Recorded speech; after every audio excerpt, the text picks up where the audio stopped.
Tara, samahan mo ako magluto nitong masarap na garlic buttered tilapia. Ipapakita ko po sa inyo kung paano ito lutuin, pati na rin kung ano-ano mga ingredients. Umpisahan na po natin.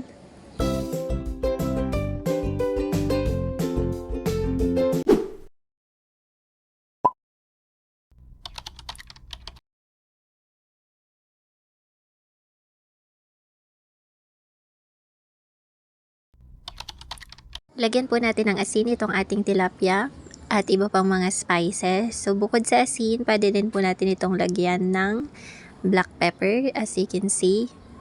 And bukod sa black pepper, pwede rin po natin itong lagyan nitong ating Maggi Magic Sarap para mas masarap siya. At mas maigi kung itatarget natin yung doon sa ilalim ng hiwa para malasa siya later. So kabilaan din po ito. So lagyan mo rin same ng asin, ng paminta at ng Maggi Magic Sarap yung kabilang side nitong ating isda para perfect talaga yung lasa niya.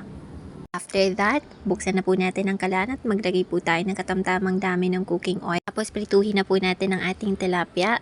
Kapag crispy na po yung kabilang side, ay pwede na natin itong balitarin ng dahan-dahan.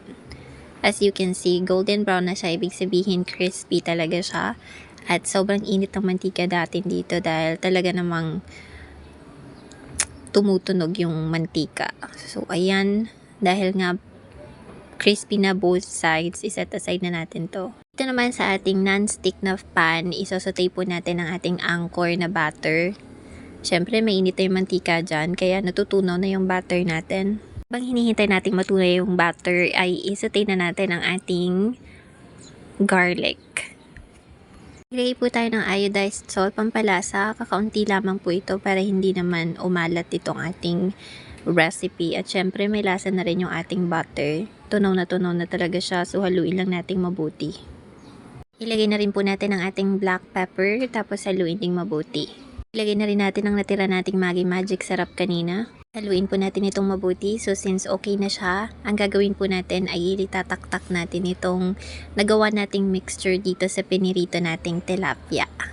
So both sides po yan, at syempre maglalagay po tayo ng toppings na fried or dried na garlic para creamy and syempre crispy din siya. Hindi pala creamy no, pero parang creamy na rin siya kasi may butter. So yun lang.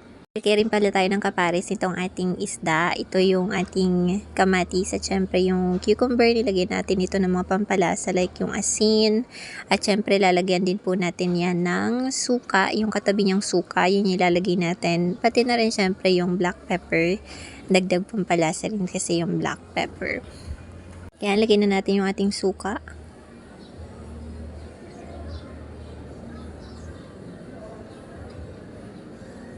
Voila! Narito na po ang ating final recipe. Sana po nagustuhan ninyo.